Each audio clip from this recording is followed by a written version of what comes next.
And now I'd like to welcome to the stage our keynote speaker, Justin Perry. Justin Perry is a licensed clinician who specializes in the treatment of co-occurring mental health and substance use disorders at Hopeway. He also has a private practice where he specializes in treating individuals who struggle with shame, insecurity, and personal relationships. He has over 12 years of experience working with children, adolescents, and adults who have experienced trauma and/or are managing mental health and substance use disorders. He's provided clinical services at several prominent local treatment centers. Justin was also named one of the Charlotte Observer's 7 to Watch in 2016. He's happily married and the father of a 4-year-old son and a 1-year-old daughter. Please help me welcome Justin Perry.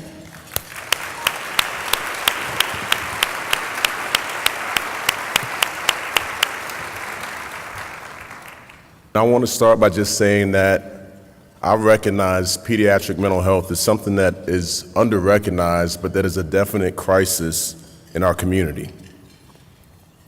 So in talking about pediatric mental health, I want to start by talking about the foundation of childhood. And it's a concept that we call attachment. And attachment, most simply put, is the connection or the emotional bond that exists between two people that goes on indefinitely over time and lasts even when we're geographically apart. Well, these cycles of attachment, they're the foundation for what we call in our field our core beliefs.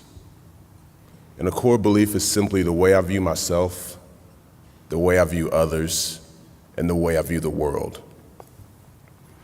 So if I'm this kid who has needs, who cries out, who gets them consistently met, who feels calm and relaxed and has that trust, that security, that attunement, that attachment, well, the way I view myself is worthy, is lovable, is competent, is good. The way I view others, they're helpful, they're dependable, they're reliable, they're trustworthy. And the way I view the world is relatively safe and relatively predictable. Now on the flip side, if I'm the kid with the negative cycle of attachment, where I don't know from day to day whether my needs are met, sometimes I see love, sometimes I see hate, sometimes I'm just not seeing it all. And I'm scared, and I'm anxious, and I'm confused, and I'm angry.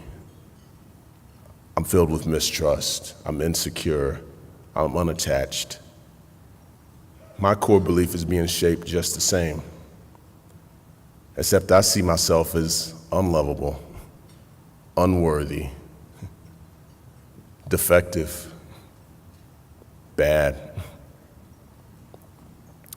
How I see other people, unreliable, hurtful, untrustworthy. And how I see the world, chaotic, dangerous. Now, the interesting thing about core beliefs is, again, the word core, it means in my gut, deep down, this is what I believe. And depending on which of those core beliefs that I have, I tend to put myself in situations and in relationships that reinforce whatever it is I believe about myself. So when I've got that positive core belief and I'm getting positive attention, I welcome it. When I'm getting unhealthy, negative attention, I take a step back. But when I've got this negative core belief and I get the positive attention, I don't trust it. This isn't gonna last. This is probably gonna blow up, but I'm not gonna let it blow up. I might blow it up myself, because at least that way I'm controlling it. But the things that make me feel bad about myself, well, yeah, I continue those because that feels authentic. That's what I know. So when you find yourself asking, how does somebody who seems so competent stay in this unhealthy relationship? Well, it doesn't matter how great they are at their job. At their core, they don't believe it. But I want to talk about some of the behaviors I see when I've worked with kids that are, again, in this other bubble. This bubble of hyper competition, this bubble of trying to get ahead, stay ahead, and I've got to be in the best school, I've got to make the most money, and I have got to stay ahead of everybody. Now, we call it the American dream. But the people that are talking to me, they're describing a nightmare. So how does it show up for the kids of us here in this room? It shows up in our heroin epidemic that we like to silently ignore, that is deeply entrenched in our South Wedge from South Park to Pineville. It shows up in eating disorders. I see them on a daily basis. It shows up in cutting behaviors. I work with plenty of young clients who cut and burn themselves because they feel so numb. And these, again, are kids with straight A's in our quote-unquote A schools or 10-point Zillow schools, whichever way you want to gauge it. So everybody thinks they should have a perfect life, and yet they come to me saying, I don't want to live. Something doesn't add up. But the truth is, we haven't been honest in this community.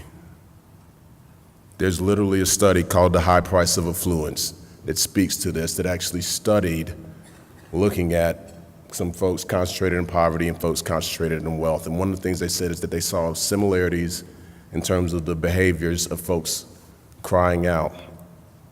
The difference was for the kids in affluence, what they saw was a lot more self-medicating. I see that too. And what I also know is that other people in this room see it as well. We don't talk about it, but we know what's happening.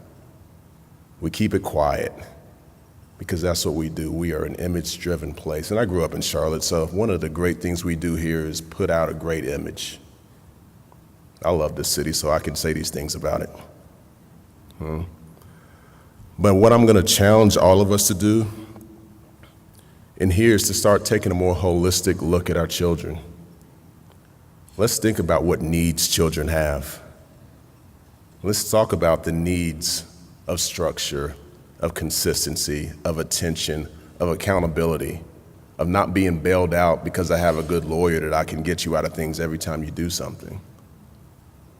Because here's the thing, see, addiction doesn't care. Addiction doesn't care that you're at an A school. Addiction doesn't care that your parents make 6 figures. Addiction doesn't care that you come from good stock. Addiction is only here to kill, point blank, and in time, it will.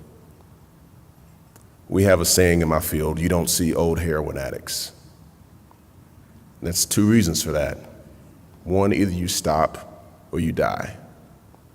Now that may be hard to hear, but frankly, this city needs to have some hard conversations. This room needs to have some hard conversations, and the networks of people that you all know need to start having some hard conversations. Again, going back to needs, I love the video that talked about play therapy. One of the greatest needs that children have is to need to play. And yet, we have people, whether it's in childcare or whether it's in kindergarten, okay, so all right, when are they gonna know their timetables? When are they gonna know, like what? They're in preschool. They're in kindergarten. What were we doing then? We were playing. None of us were getting drilled this way, so let's not have the revisionist history that that's the way we grew up, because we didn't. But we take away kids' opportunity to play. As the therapist said, that is their language. So we have kids that master standardized tests, but don't know how to cope, don't know how to live. It's about us having a healthy community, and frankly, right now we don't.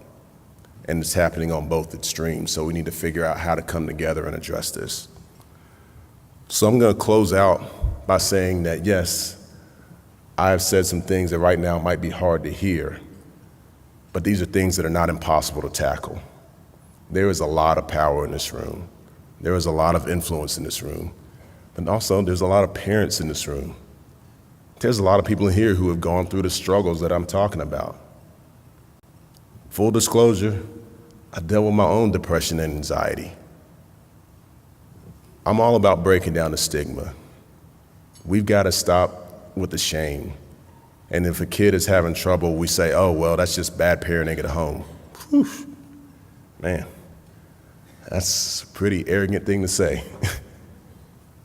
There, but for the grace of God, go I. Yeah. So, again, my hope is that coming out of this, we reach out to each other, but we also start to be honest about what's happening in our community. And let's start taking a more holistic look at our kids. Let's raise healthier children and a healthier Charlotte. And let's support the great work that Mitchell's Fund is doing. So thank you. I appreciate your time today.